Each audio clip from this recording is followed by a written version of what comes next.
Separated them out because the pennies that were made before 1982 were very different than the pennies made after 1982. Before 1982, they were mostly copper. After 1982, the copper became so expensive that the U.S. minted pennies mostly out of zinc with a copper plating on the outside. So here's a penny from before 1982.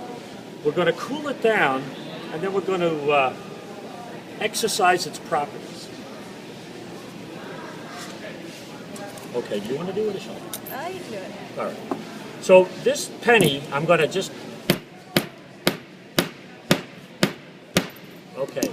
What I've done is I've dented and I've mushed that penny out, but it stayed intact. Okay, the material has flowed a little bit, but it's retained its property, one of the properties that we call ductility, even at the low temperature of liquid nitrogen. Okay. Now we have a much later penny,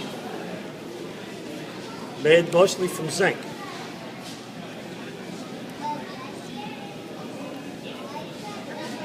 Okay.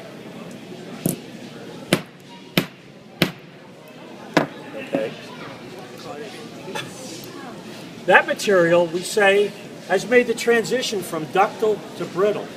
Okay? It's not as elastic as it was at room temperature. So if we had to build a structure that had to operate in a cold environment, zinc would not be a good choice.